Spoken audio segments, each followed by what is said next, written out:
we have a fantastic panel of speakers. I'm going to briefly introduce them, and then I'll give 1 minute to each one of the speakers. So Ms. Tanya Popo is the head of innovation at Sussex Innovations. She worked together with world-leading corporates, nonprofits, and academic institutions, as well as a consultant for the United Nations. Tanya, please go ahead.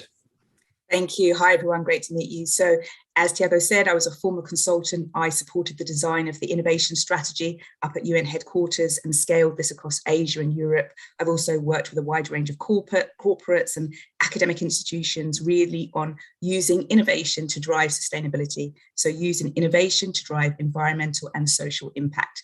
I look forward to the discussion today. Thanks for joining us, Tanya. And next we have Paul Sharkey, joining us from the UAE UK Business Council as a Deputy Director of the organization. Paul has a strong background in business development and stakeholder engagement, as well as working in foreign direct investment, FDI. Paul, please elaborate a little bit more about your experience. Thank you, Tiago, and good morning, good afternoon to everyone who's joined us today. So my name is Paul Sharkey. I'm the Deputy Director of the UAE UK Business Council. I must say it's a real pleasure to be joining today's session. Very briefly, as a general bilateral secretariat representing both our UAE and UK members and stakeholders, it is really encouraging to see events like this taking place. You know, there's so many opportunities that exist between the UK and the UAE, and it's very much part of our mandate to showcase all parts of the UK. So it's not just London and the Southeast, it's all parts of the UK. And likewise, on the UAE side, it's all 7 Emirates, and Sharjah is one of our more active members. By way of background, prior to joining the Business Council, I was formerly head of trade for the British government in South Korea. I was based there for a few years, and I was also kind of de facto lead for the Scottish government and on financial services as well. So anything to do with entities set up and bringing business overseas, something of a comfort zone for myself. So I really hope today's discussion is useful for you all. Fantastic. Thanks for joining us, Paul. And lastly, we have Mr. Ibrahim Seksek, which is the current CEO of MENA and Russia of SRTIP Bootcamp, a rainmaking company. So Mr. Ibrahim, please go ahead, share a little bit more about your background with us. Thank you for having me. Thank you for this. It's always good to talk about this topic, especially when we're trying to talk about the startups in this side of the world. First of all, thank you for not butchering my last name. I always have issues with people butchering my last name, but that was bang on actually. But people think like they take a pause between. My name is Abe, or Ibrahim Seksek, my legal name. But I've been known in. I'm a serial entrepreneur in technology, and I've been running Startup Bootcamp in Dubai, and actually for MENA and Africa and Russia for the last 3 years. Startup Bootcamp is one of the biggest accelerators globally. We are based out of, we actually have 3 headquarters, one in London, one in Amsterdam, and another one in Copenhagen. We've invested in over 1,200 companies. 150 of them are in the MENA already. And so we've helped a lot of companies from other programs globally to come into the MENA region. We've had some amazing successes in this region. We've ran programs in UAE, we've ran programs in Egypt, Qatar, and now currently running one in Palestine as well. And this is something that we've been doing for the last 11 years as a brand. So I look forward for this conversation. This will be an engaging talk. Look forward to it too. So just before we move forward to the topic discussions, we would like to first share a video showcasing what is it that we do here in the park. It's a quick 10-minute video, and then we move on to an introduction about the UAE UK Business Council from Mr. Paul. So let's play the video now.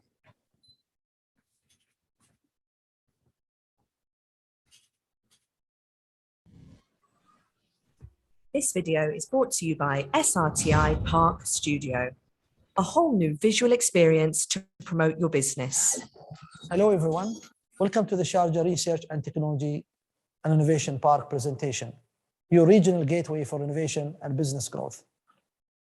The Sharjah Research and Technology Park is a brainchild of the UAE leadership of enforcing the role of innovation and knowledge economy and developing the economy of this country and creating new opportunities for private sector, public sectors, and entrepreneurs. It's a reflection of the leadership strategy of innovation 2020-30 for the United Arab Emirates. We are delighted and lucky in Sharjah to have the ruler of Sharjah, His Highness Sheikh Dr. Sultan bin Mohammed Al Qasimi, as the chairman of the Sharjah Research and Technology Park. His Highness' commitment to education is massive. He invests not only monetary resources in developing the infrastructure of Sharjah when it comes to innovation and education, but his dedication is immense to developing the whole ecosystem of education and knowledge economy in Sharjah.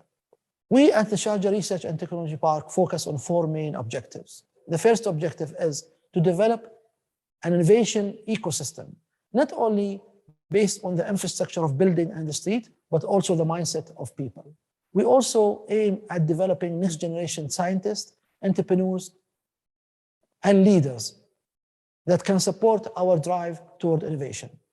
Our third objective is to focus on catalyzing knowledge economy, investing in technology and science and entrepreneurs so that we can have an impact and create enterprises that support the economy of the country and the economy of Sharjah and make it more competitive.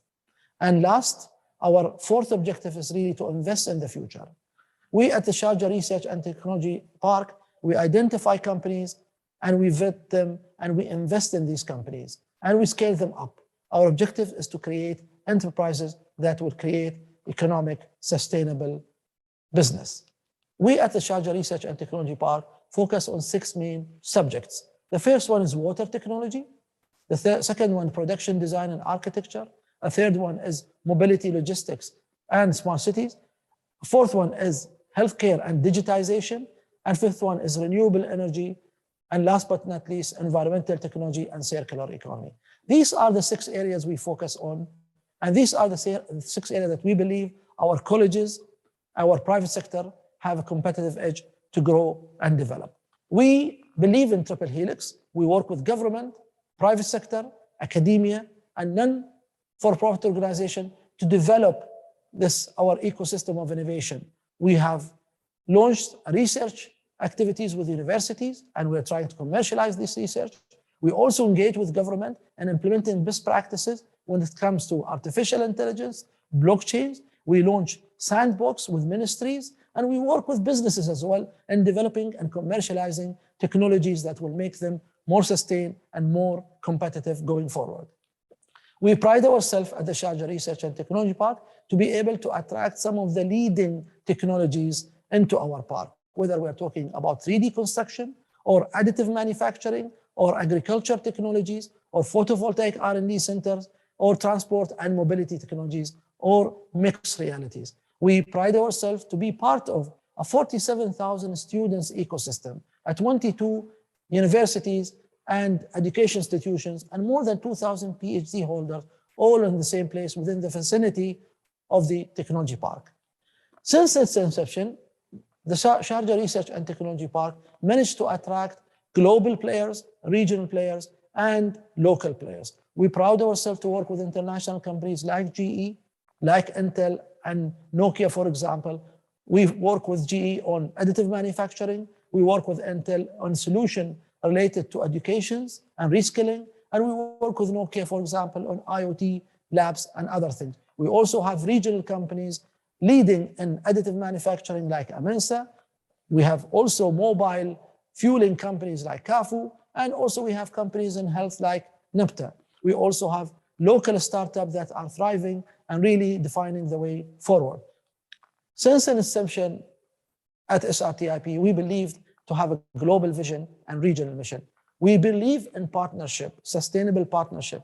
That's why we work with countries, with academic institutions, with science institutions, and with UN-led organizations as well. The objective is to develop sustainable partnership and a win-win situation for everyone. We developed the Sharjah Research and Technology Park based on best practices. And its start, we managed to benchmark Sharjah against 9 other cities around the world. from Boston to Marseille to Shenzhen to Bangalore to Hyderabad to Philadelphia. We looked at 6 main innovation criteria, like market and investment, inter-firm activity, knowledge and R&D, human skills, infrastructure. And we looked at these things and we benchmarked with other nations around us to see where Sharjah is vis-a-vis this nation and learn from these activities as we go on. Here are some examples of the bright technologies that we are developing here in Sharjah. We pride ourselves to have the largest or one of the largest transport and logistics innovation center in the world. We in Sharjah developing next generation technologies that will be promoted in this region and will become an integral part of the mobility solution in the Middle East. We also pride ourselves to have significant investment and technology development in hydroponics and aquaponics and agriculture technologies. We believe that the Middle East food security insists that we develop these type of technologies, and we work hand in hand with the private sectors, with entrepreneurs, and with academia to develop these technologies here. Third, we're also developing a photovoltaic R&D center. Our main is to promote renewable diversity and bring new source of sustainable diversity to the energy mix when it comes here in the park. We pride ourselves to launch Energy Innovation Hub, a regional platform to engage and attract innovations into this region and link them to the industries of energy within the region. We also pride ourselves at the Sharjah Research and Technology Park to host one of the largest makerspace in the UAE, the Sharjah Open Innovation Lab. This lab dedicated to entrepreneurs, to faculties, to companies to come and co-create and co-innovate the future of technologies at the park. We develop and promote this soil lab by engaging with different players, whether you are an investor or a company or academia. They all come and co-create and create businesses and enterprise out of this lab, which features cutting-edge technologies in textile technologies, electronics, metal, 3D technologies, and others. For SRTIP, collaboration with academia is an integral part of our work. We work with universities in the UAE and around the world. For example, the American University of Sharjah is one of our key partners, and we work with them on three main areas. One around IP and commercialization, entrepreneurship and development of science, employment and internship, and also lab exchange. We believe to have an innovation, we have to develop human capital and develop a strong link to academia and academic institutions. Here, I would like to share with you some other examples of the innovation we have here. We've managed at SRTIP in collaboration with academia and industry to create a fantastic footprint, a regional lab for construction of 3D materials. So we have today printed many houses using 3D technologies and using collaboration with education as well. Another example of what we do is we develop IP, intellectual property, and commercialization of the IP, and the topic, for example, here is conductive concrete. Another example of R&D is we are developing an exoskeleton technology that can apply for healthcare sector and also apply for industry within construction as well. And we do this in collaboration with academia and in collaboration with the private sector as well. The Sharjah Research and Technology Park also thrives on developing an ecosystem. I have spoken about the Middle East Energy Innovation Hub. This is a platform to develop new innovation within the energy sector.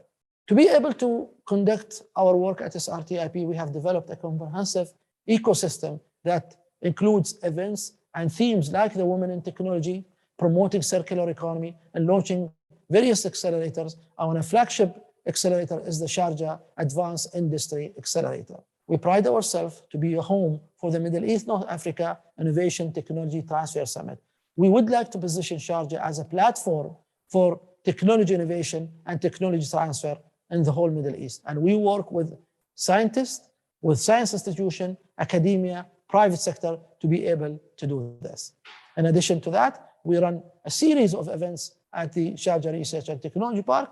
These comprise webinars, exhibition, conferences that allow businesses and partners and tenants of SRTIP to engage and grow and develop their businesses and build up strong network with investors, businesses, academia, and government. We also launched the Sharjah Angel Investor. The main aim of this Angel Investor is to create funds and make funds available for startups to come and grow out of Sharjah. We also host many delegations, international delegations, throughout the year at the Sharjah Research and Technology Park. We host a lot of webinars, and we aim to do more of these webinars to cement relationship with countries, with industries, and with different players. Sharjah Research and Technology Park also have fantastic facilities for exhibition. We host many exhibitions and conferences at the park, and we aim to continue doing that going forward. This is a summary of the Sharjah Research and Technology Park. I hope you enjoyed the presentation. We look forward to working with you. We will look forward to partner with you and grow with you. Thank you. Okay. Back to us now. Will Fatima? Can you guys hear me? Yeah. Okay. Always good to hear from our CEO's digital twin, Mr. Hussein Al Mahmoudi. Part of the reason why we're doing this webinar is precisely to actually reach out to companies, to startups that are in the UK or even in the UAE, but mostly in the UK, and are looking for a partner in their scaling program. They're looking for the landing part, a partner that can help them with several different services, from business registration all the way to marketing and inclusion in the ecosystem. So if after watching that video, you've got any sort of questions or any doubts, feel free to email info@srtip.ie. You can address to Mr. Ian or to Tiago, put in the subject title, and please send us your questions. Now, moving forward to Mr. Paul. Mr. Paul, please share with us a little bit more information about the UAE and UK Business Council, please. Thank you, Tiago. And I must say that was a really, really cool video. My first question was, is that your CEO? Because it is. I have met him before. As I said, I've been out to Europe. I've actually been out to the location that was featured heavily in the video there. So it's making me a bit nostalgic. I'm glad I'm actually coming out in a few weeks. As I said before, I mean, as a general bilateral secretariat that represents both of our UAE and UK member companies, I mean, that video is just super encouraging. It really does overlap with a lot of the key priorities of the Business Council, which I'll come to more in a second, and what we try to achieve for our members and stakeholders, and really putting Sharjah on the map for British eyes. Generally, before I just go into the Business Council, you know, I really think the work to encourage startups to enter both respective markets, if I'm using my bilateral hat for a second, it's incredibly important, particularly where much of the opportunities and achievements they can sometimes be lost in the noise of the bigger investment announcements, which, although important in their own right, are not always a complete picture. And as I said, it's really important for the UK perspective to understand the wider UAE offer. And just looking at that video there, I mean, there were some topics I was trying to jot down notes and add to my list of notes already. You know, when you look at things like food security, tech, innovation, these are all things that we're working on, and certainly something we'd like to engage with Sharjah more in the future. So I will be reaching out to you, Tiago, to see if there's any more events we can tap into, and also bring some of our member companies in to speak as specialists. We also have quite a good relationship with Sharjah. Someone was asking earlier, you know, is Sharjah kind of the third most important part of the UAE? Topical question, but I think, you know, it's got a lot going for it. We certainly have a lot of engagement. I mentioned before Najla Al-Midfa, the CEO of the Sharjah Entrepreneurship Centre. Is a huge supporter of the Business Council and is co-chair of one of our working groups, again, which I'll come to in a second. And yeah, there's loads. I mean, there's 6,000 plus British companies in the UAE, and I'm not sure of the number in Sharjah, but you know, I can bring one to the top of my head is Petrofac, which is an oil and gas services company, also a member of the council. They're based in Sharjah as well. So we are regularly out there, and I look forward to seeing you guys next time I'm out. And also just thank you today for inviting me. I really hope that my brief context that I add to today's session is useful for everyone. And if anyone wants to get in touch, I'll happily provide my details afterwards. So more broadly on the Business Council background, I say this not just in terms of self-promotion, but really we are an organization ourselves that is in its former capacity 10 years ago was essentially 2 secretariats, but a year and a half ago we decided to join the secretariats at the request of both governments. So really, in a sense, we are a bit of a startup ourselves, and although in a different context, we've done really, really well by tapping into the various opportunities across all sectors that the UAE offers, particularly Sharjah. Primarily, we are, well, better say what we don't do first. We don't do entity set or market entry. That's left more to, you know, the likes of DIT in the embassies or the, you know, the British business groups. Primarily, we are a thought leadership forum where we bring together, you know, business leaders, academics, entrepreneurs from both countries to discuss market access and trade policy issues, as well as aiming to identify what are the new emerging trends and opportunities for countries to collaborate together. So as a bilateral organization, we do work really closely with both governments, and that's the central governments. But as I said before, we aim to bring in the offering from around the UAE and the UK. So we work heavily with the Scottish Government, the Welsh Administration, the Northern Irish, and of course, each and every individual emirate, and filtering down to organizations like yourselves. So yeah, all about exploring new connections, opportunities through our network of members and stakeholders. Our co-chairs are Lord Udny Lister, former Chief Advisor to the Prime Minister Boris Johnson, and His Excellency Ahmed Ali Al Sayed, who's Minister of State in the UAE. Traditionally, our membership consists mostly of large corporates, and this is where we start to bring in the startup and SME dialogue. But last year we decided to introduce a membership tier for SMEs, something the Business Council had never done in the past, really. So that new tier was to bring in SMEs, trade associations, and academic institutions, because we felt that whilst obviously the big names are key to our existence, we wanted to bring in that extra perspective from small businesses. If they have something to say to bring to the conversation, why not? Let's involve them. So our working groups and campaigns, which is pretty much the bread and butter of our work, cover all sectors really, but mainly energy transition, education. I'm just thinking out loud here, we recently did our flagship event in November, GMIS, Dubai Expo location, and we actually had someone from the University of Sharjah speak at that event, particularly with the view on the skills required to advance in certain sectors between the two countries.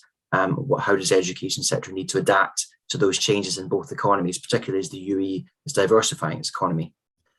We also cover healthcare, advanced manufacturing and infrastructure. And these working groups are all chaired by leading practitioners. So as I said, Najla Al-Midfa co-chairs our innovation working group.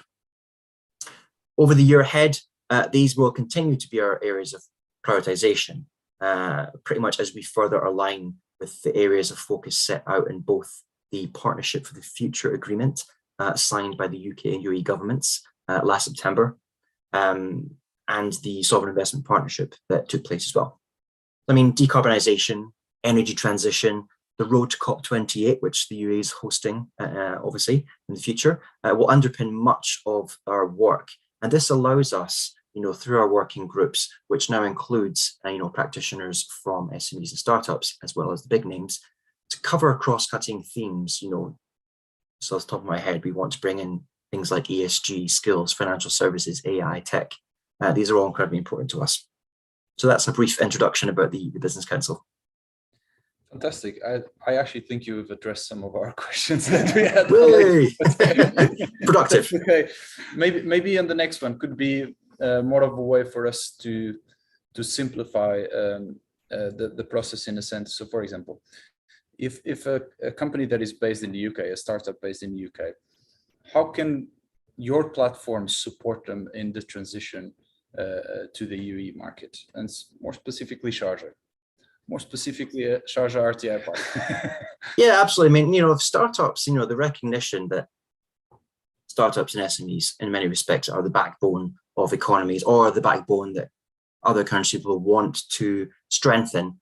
As this is a concept which continues to grow worldwide. And, you know, for the Business Council, it's absolutely an area which is, again, as I said, multiple avenues for us to explore, particularly as we now work really closely with the likes of yourselves, organizations like Connected Places Catapult in the UK, as well as Abu Dhabi Global Markets, Hub 71, the Dubai International Finance Centre. These are all opportunities for the UK to look around the UAE and really decide what fits their business model best.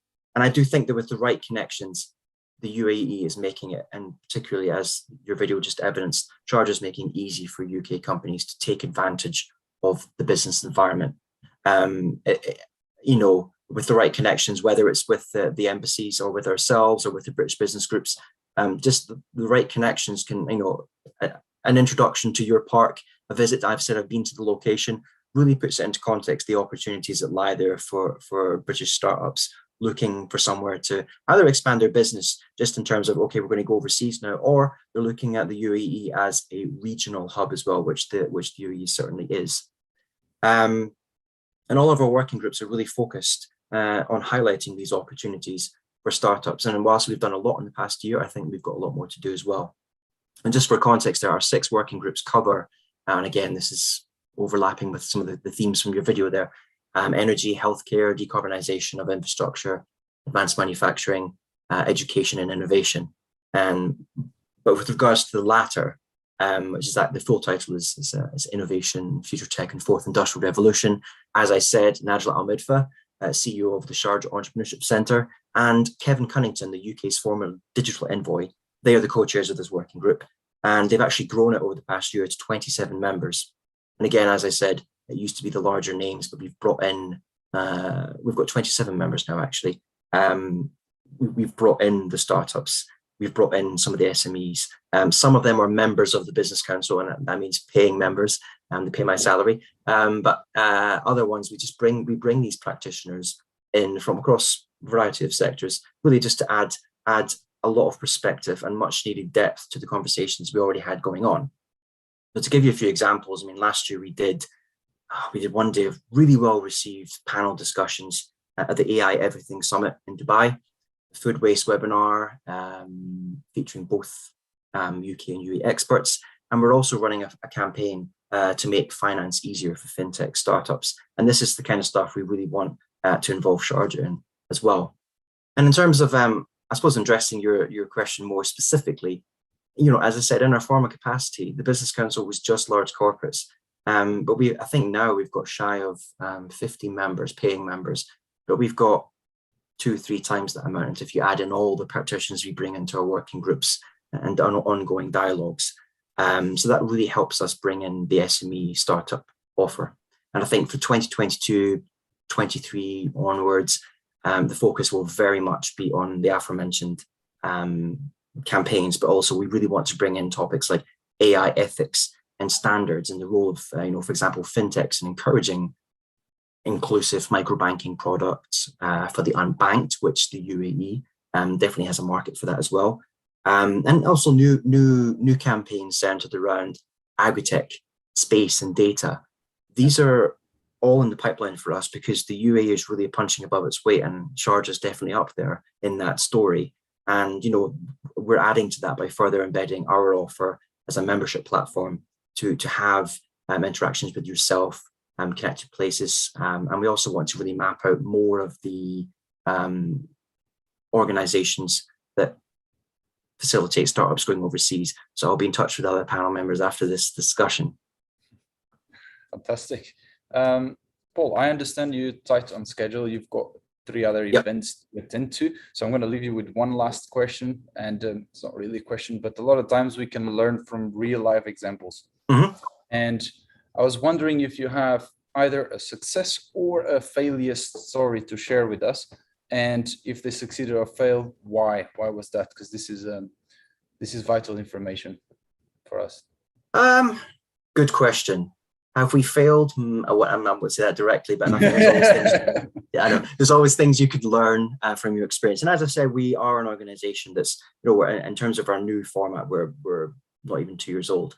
So, I mean, the success story for me is really building what I just said, is that changing our business model to bring in the SMEs, to bring in the startups to all of our working group platforms. As I said, we don't cater to companies who are just looking for business connections. We're looking for companies to join us with something to say, to add to the dialogue. And through that, they expose themselves to our members and stakeholders, and business flows from there. But specifically, I mean, off the top of my head, I mean, we've got some companies that just joined us. For example, we have one company, either vertical farming, They're a vertical farming company from the UK, which is now at its funding stage. They joined us, to gain traction and exposure in the UAE. We have a company called Respira, which took me a while to get my head around their business model, but basically they have what's called high quality verified carbon credits, which allows corporations in both countries and financial institutions to mitigate their environmental impact. So we had them speak at one of our events in November. We have a company called My Way Digital Health, a small digital health company providing solutions to medical companies. It's a small company from Edinburgh, and they just joined one of our working groups, not actually as members to the council, but they just joined one of our working groups, and the ongoing dialogue has been great with them. There's there's some great insights that maybe some of the larger companies wouldn't have thought would be relevant for conversations, but we've loved having them on board. So yeah, we've got over the past years, we've doubled our membership really, and I think it's great to have more of the small players on board. That's a huge success. It does add value to the ongoing bilateral dialogue. Where could we improve? Not failure. Where can we improve? I think it's just to build on that work and really, as I said, map out more of the opportunities across all 7 Emirates. When I think about Sharjah specifically, I think, and as I said, we've had a lot of engagement with your location, but I think we need to build on that going forward next year and really tap into more of these events to highlight what's going on in Sharjah for the UK viewers. Fantastic. Thanks so much for sharing all this information, Paul. If someone that is currently watching the webinar, how can they reach out to you? Obviously, you will send a follow-up email to everyone watching. We'll draft a summary, and we can even put the contact details of our speakers should you guys be interested in doing so. But Paul, maybe you can leave them with some information where they can. Yeah, it's probably best that I share my email address with yourself and you can email out. But I mean, it's my name, paul.sharkey@uaeukbc.org. And our website is also the latter half of that email address. So please do take a look at what we're offering. But if you have any questions, as I say, I'll pass my email address to yourself and people just get in touch. Okay, fantastic. Thanks so much for joining us, Paul. I know you got to go to another 2 events today. So thank you. Yes. Have a good time, and thank you so much for joining us. No, thank you. And as I say, more of a general context today, but next time I'd love to bring in one of our member companies, depending on the topic you guys are doing. But really great to be on this event today. And I wish you guys a very productive session. Thank you. Thank you, Paul. See you. Thanks, guys. See you later. Bye-bye. And now we're moving on to Tanya, and my colleague Ian will proceed discussions with. Great, good to get Tanya involved in the conversation now. The question I've got for you, Tanya, is it's about the current business context. I think everyone here would agree it's been a tough time for business with the pandemic, with climate change, with transformations, digital transformations, everything going on. How do you think this has impacted companies that want to expand or scale up? Yeah, absolutely. Thanks for the question, Ian. I think, obviously, as you say, the pandemic, COVID, climate change has had a huge impact globally. There's nobody who hasn't been impacted. And I think at first it would have really shaken entrepreneurs in terms of scaling up investment there. First, there's less investment and it seems like there's less opportunity. But as we know, where there is risk, actually, there's a huge amount of opportunity. And what scale-ups really need to do is look at the gaps in the market. As you know, my expertise really lies in innovation and sustainability. And as far as sustainability occurs, environmental impact, social impact, there are huge opportunities here. Paul mentioned earlier, you're focusing on COP28, you're focusing on environmental impact and social impact yourselves in UAE. Such issues such as energy efficiency, healthcare, food waste, helping the unbanked. These are huge amounts of opportunities that startups can pivot towards. And there's huge amounts of investment and opportunities for those startups which really can solve complex challenges. So I think the initial landscape looked a bit shaky for those smaller organizations. However, there is a wide opportunity out there for them to innovate in these new areas, to drive change, to come up with new technologies, new business models, new ways of working in these areas, to help them expand, to help them scale, obviously nationally, but also globally. So for me, I think, obviously, as we begin to emerge from the pandemic, these issues of climate change, climate risk, addressing social inequalities, ESG, as Paul mentioned earlier.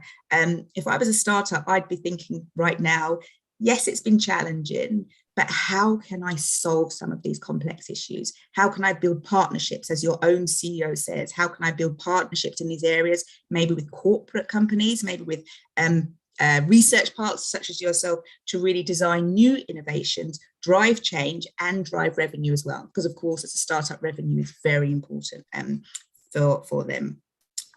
I know I've worked in international financial institutions myself, and they themselves are pivoting towards those companies and initiatives who are really driving change, really focused on making positive environmental and social impact. And so there's actually going to be more investment coming towards, petering towards and flowing towards those organizations, those companies, those SMEs who can make change. And the last thing I would say here is that large corporates, it's much more difficult for them to pivot, much more difficult for them to move nimbly and respond quickly to these major global challenges. Whereas if you're a startup, it's a lot easier to think about your business model, to make swift changes and move towards, respond quickly towards the needs, the immediate needs in your national environment, in your international environment. So I would say, yes, it's been challenging, but fingers crossed, think positively as an entrepreneur and look for the opportunities out there. Fantastic. Thank you. A good summary there. And I think you mentioned kind of the national initiatives in the national context here. Everywhere. Here in the UAE, I think there's a very big focus around innovation, and definitely a growing focus around SDGs, Sustainable Development Goals, absolutely, particularly with COP28. Exactly. Not that far off, being hosted here in the UAE. You've been working on ESG, I think, and you mentioned it a few times there in your last answer. Maybe tell us a little bit more about that and how organizations, startups, can really get ahead of the game on that particular issue. Absolutely. So ESG, for most people, I think they're becoming more and more familiar with it, but environmental, social governance. And so this is really about the impact an organization is having internally, so their own kind of carbon footprint, supply chain, suppliers they use, and socially, how their well-being, how they treat their staff, and then governance, how their leadership, how their shareholders are behaving. But equally externally, what's the impact you're having externally on your wider environment? What's the impact you're making in terms of your carbon footprint, your carbon emissions, but also in terms of social impact and the wider society? Now, each company, and particularly the large global companies, already have an ESG rating. And so your ESG rating as a company is going to become as important as a credit rating is for an individual. Now, this is not going to hit SMEs just yet, but where they have the opportunity is to really innovate in this area, because companies need to be monitored, they need to be screened, and they need to collect this data about each company, and this data will be disclosed. So if you think about all the technologies, all of the new ways of working that we need to all endure and able to capture this information, this is a new way of working for all of us. And again, if you're a startup, there's a real opportunity to be a part of this conversation, a part of this new dynamic, and come up with new solutions, as I say, new technologies to help the world move towards this new way of working. You mentioned the UN SDGs. Of course, there are these 17 SDGs equally that provide a blueprint for us to move towards a sustainable future. This is what the ESG are designed to do, so that global corporations don't just focus on driving revenue, but we're measuring them and we're checking in as a people to ensure that they're actually having positive environmental and social impact, so the SMEs can really help shape this dialogue, as I say, innovate in this dialogue and come up with new ideas to support the transition. Of course, SMEs are going to be monitored in this area as well. So they have to meet their own net zero targets.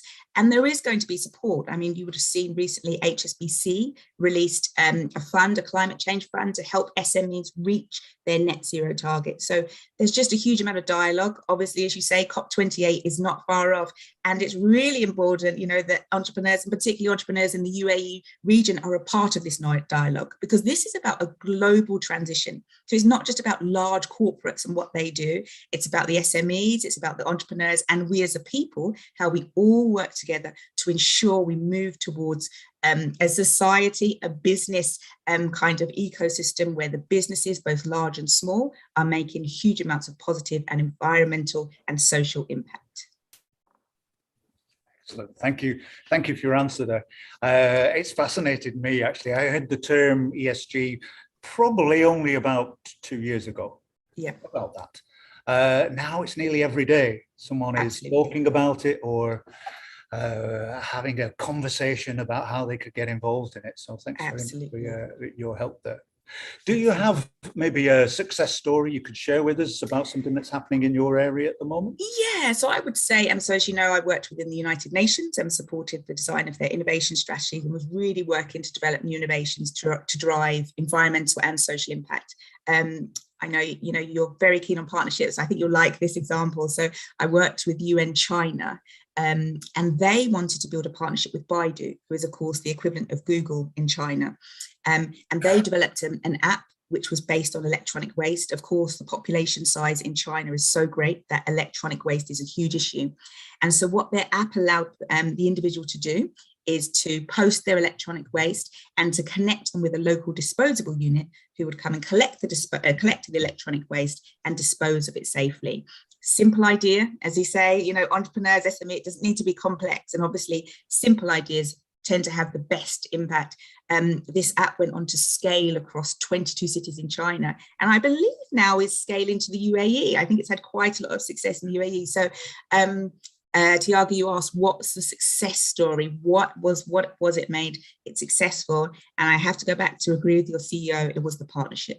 The strength of the partnership, a huge partner like Baidu, choosing, and this is what I'm again saying to entrepreneurs, once you've got an idea, teaming up with such large corporations can lead to obviously scaling quickly, but also large corporations have a wide amount of resource, technology, people, which, to help you develop the idea, shape the idea, and bring it into fruition and implementation. Often we think we're by ourselves, and partnership for me is what drives, stimulating ideas, inspiring innovation, and really helps to shape the dialogue, and to me leads to greater chance of success. So that's my success story. Well, thanks very much. You mentioned partnerships a few times there, and I agree. It's absolutely essential. And yeah, the park here is very interesting. Anyone who's willing to explore some partnerships, bring you into our community, and help you set up here if that's your ambition. So thanks for mentioning that, Tanya. We're going to move on shortly, but I just wanted to give you an opportunity to maybe say a last few words before we move on. Anything that you would want to reach out to people here about? Just to say, look, my passion is innovation and sustainability. This is a real opportunity for us to make global change. And I just would love entrepreneurs to think of themselves as being big players, in the role that they can play in driving positive and environmental impact. So good luck to all the entrepreneurs. Thanks, Tanya. Thanks for joining us, Tanya. We'll now move on to Mr. Ibrahim. Mr. Ibrahim, very often we have discussions with VCs and other types of organizations that have several different startups and SMEs under their belts, such as an example, Portugal Ventures with over 100 startups and SMEs. And we offer a comprehensive package, a proposal, which includes several different services that we can provide to their startups for them to scale to the MENA region and use the park as a landing pad. Services include from the more basic business registration, licensing, visa, and etc., ecosystem integration. So we'll introduce to the surrounding educational institutions, to the other tenants in the park, and as well as networking opportunities and also marketing support, which includes PR, social media events, and help them launch their products and services. So from your perspective, what are the current challenges that startups are facing when scaling to another market? So yeah, like you've mentioned the general terms of every startup coming into any new region. So what we've seen, what I've seen and what the organization have seen in the last 3 years heavily, obviously a lot of people are very interested in the UAE market, and they obviously UAE is a big part and a big pillar of the MENA region. So people would like to use it as a launch pad into other countries, or even launching it from one emirate to another. So that's something that is been in a lot of demand. I can tell you programs, we run programs globally, and usually UAE gets 4 times more application than any other programs globally.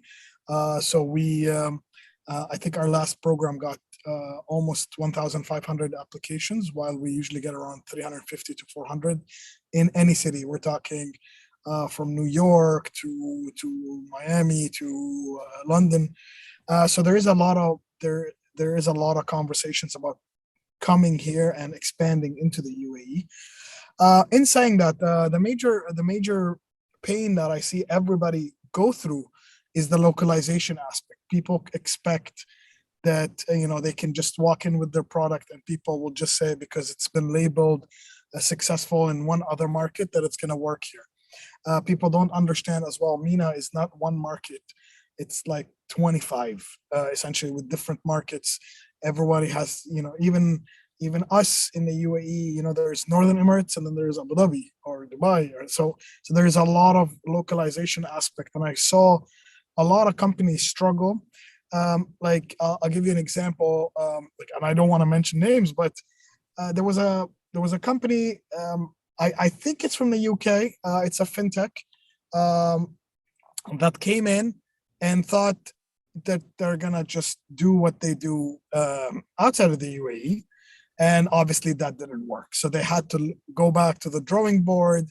They actually, I think they did pack up and leave for a year, redraft everything, get on the ground, understand what the locals wanted, what the local community wanted, and come back and actually offer their services now. And they're actually on the path of gaining very big popularity in the UAE.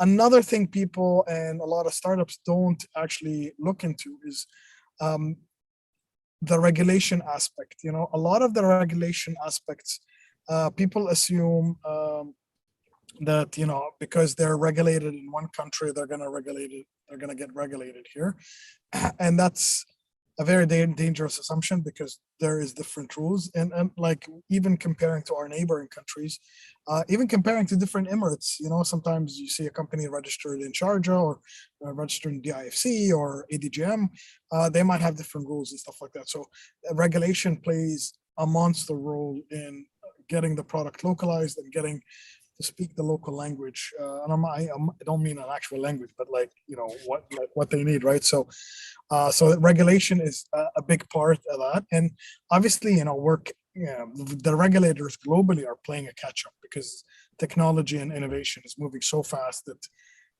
there's always a goods and bads, and the government needs to come in and step in and say, okay, you can do this and that. And it's just the process. People don't understand the process. And I know in the startup culture, usually it's, you run and you break stuff on the way, right? Like as you run, it's like everybody tells me a startup is like a race car being built while on the track, right? You know what I mean? So it's like that. So, and regulation does play a big part in getting to the track, I guess. So that's something that we wanted to talk about.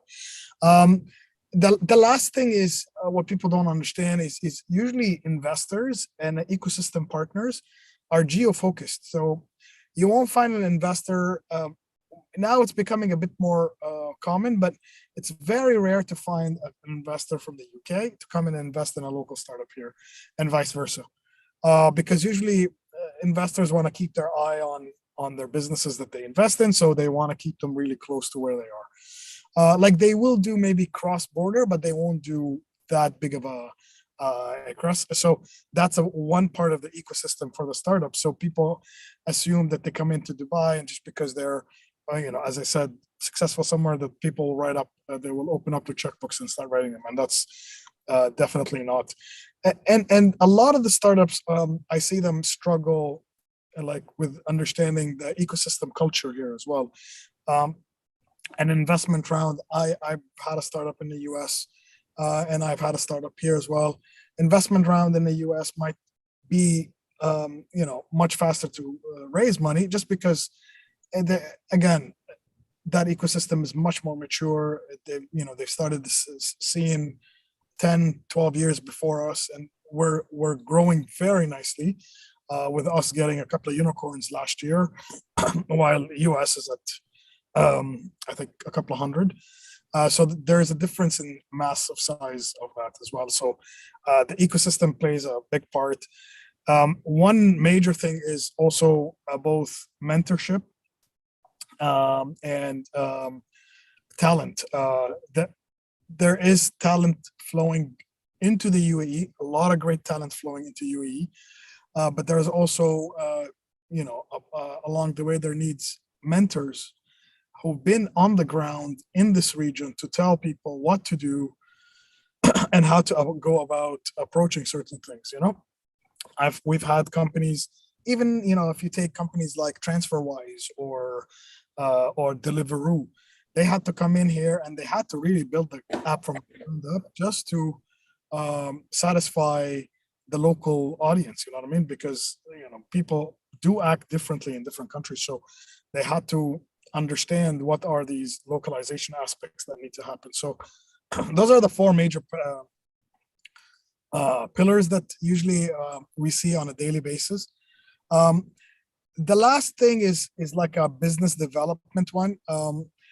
This region is still maybe not the UAE as much, but the other region is really who you know, so you can open doors for you, and that's where the mentors, investors play a big part in opening a lot of doors for people's expansions. And there is quite a bit of time, a learning curve to get to that level, I guess, to establish a network or to establish a level of trust.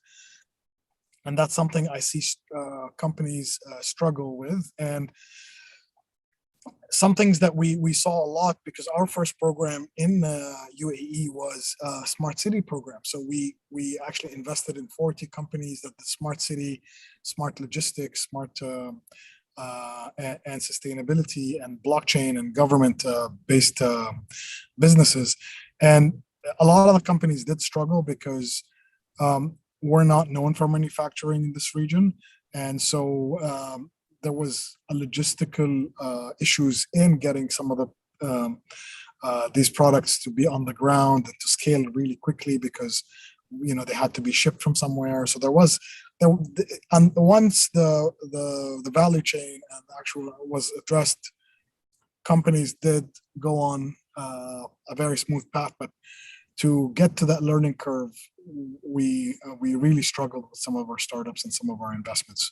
So those are the key pillars, but they all honestly turn around and get done much quicker, but they are really based on localization and understanding the local market. Thanks, Ibrahim. I think that was a really good, insightful description for anyone who's listening about some of the challenges that people might face when they move into the market here. But the support's available. And I just wonder if you've got any thoughts or comments about what that support is. What do companies need to help them set up here? So again, there's a lot of these landing pads programs in the UAE. People can come in from the basic company registration. It is sometimes people need to find out where they really fit, either due to our regulation, like fintechs, they have to come into essentially two major places where there is a regulator, but more, like agri-tech company or a logistics company doesn't really have to go through that route. So it just makes sense. Do they come in on a free zone? Do they come in on a mainland? Depending on so there is a bit of discovery from that end, as well as there is a lot of support when it comes to local organizations. There's a lot of accelerators for pretty much anything now. People that, there is a lot of verticalized programs in the UAE. We personally run only personalized programs, but like in anything you want, there is some kind of program happening here. There's a tremendous government support for startups as well, with them issuing golden visas and issuing some sorts of help in reallocation or something like that. There's multiple programs on the ground that can help a lot of startups. Plus, there's more and more, like obviously every ecosystem craves more investors. And I can tell you my first startup in MENA was in 2006. So there was only 4 institutional investors back then. So today there's 65. So that has grown tremendously. Not including, there was no such thing as an angel investor. Now there's quite a bit of them. There's quite an active scene in that. Obviously, that with us creating more local success stories, stories like Kitopi, stories like Kareem, like Anghami, those big companies that started here. People are now they know it's a higher risk investment, but they know now it's like, okay, this is something that we can invest money in, and they haven't had we need to create more heroes, obviously, locally to get the ball rolling, and as it rolls, it will only roll faster. But everybody went through the same learning, whether it's us, whether it's London or New York or San Francisco, even China.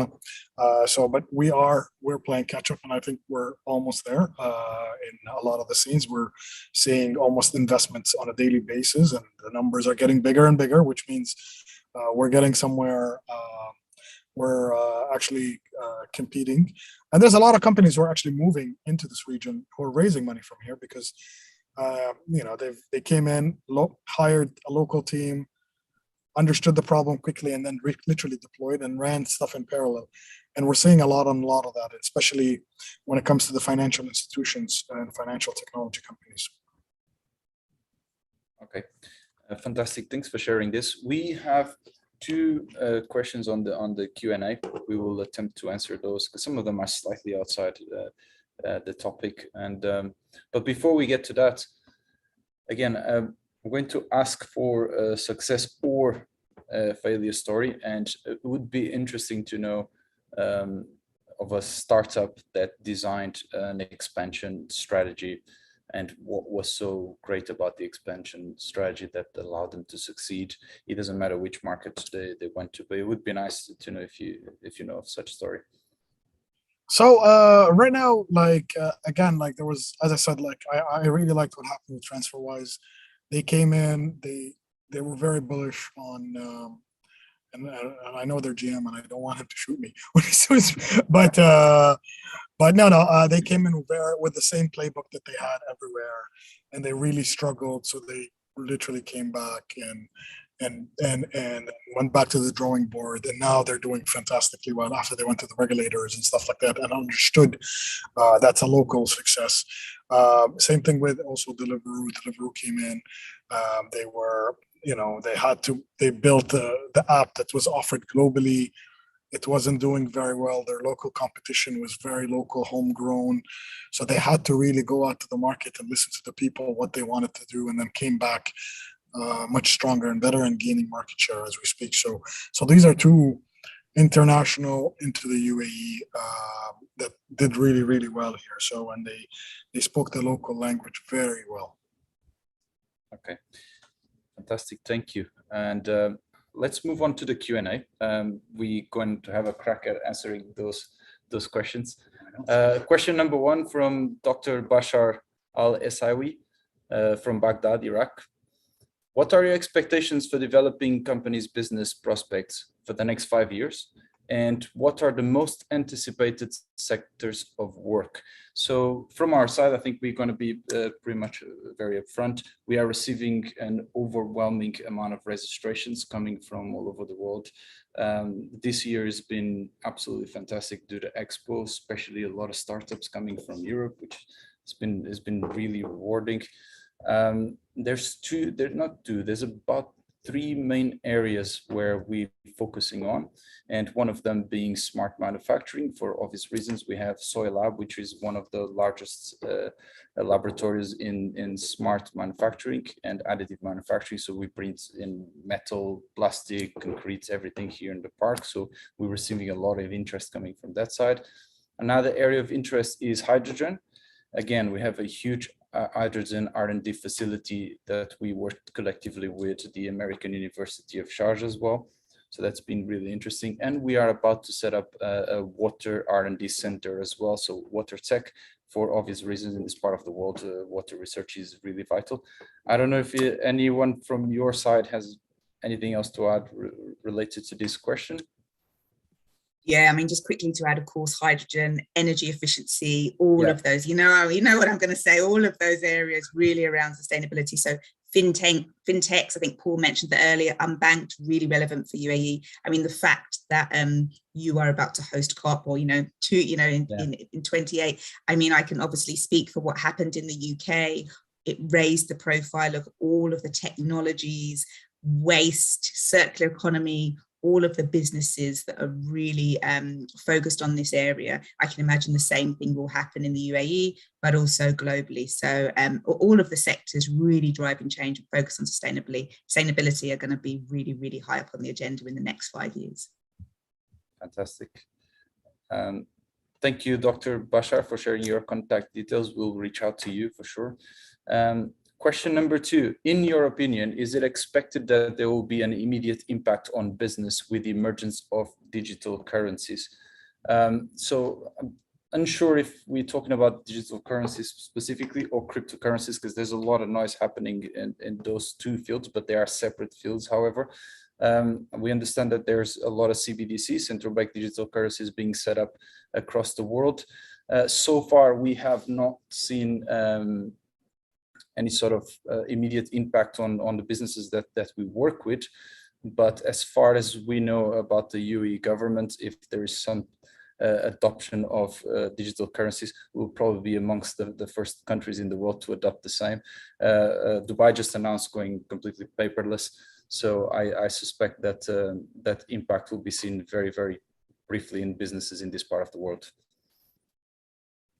Yeah, I agree with that, because we are obviously we've a number of companies that are in a fintech division in our fintech space have quadrupled in the last year. Just people coming in because they're trying to obviously disrupt the whole banking system. So I'm not talking about payments or digital currencies, but even the infrastructure of banks and the back end of the banks. We're coming up with more and more efficient systems, and obviously the whole contactless payment aspect is becoming super popular.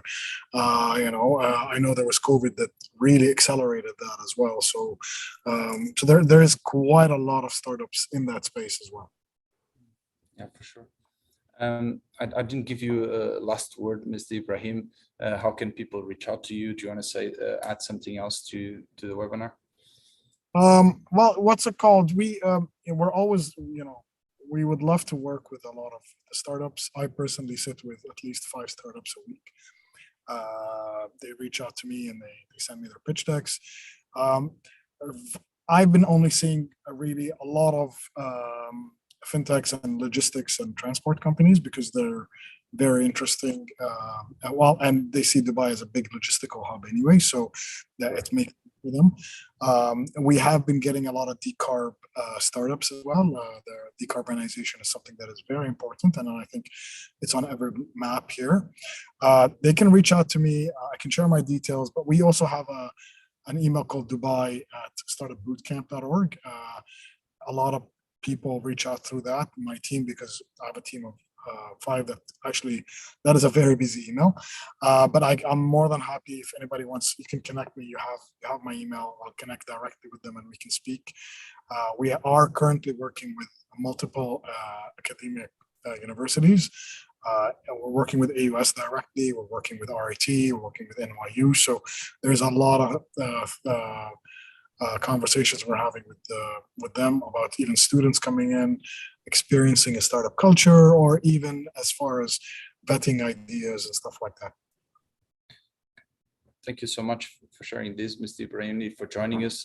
Tanya, absolutely fantastic to have you here in our webinar. I'm just going to say one last time, a little call to action from our side, but again, our main tagline is partners in progress. So any business that is looking to expand to the MENA region can reach out to us, and we can have a consultant supporting in your expansion strategy. We can support you on many different pillars that you may need.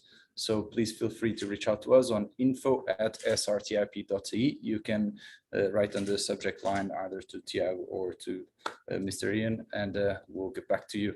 And once again, thank you so much for joining us today on this webinar, and I'll see you guys soon.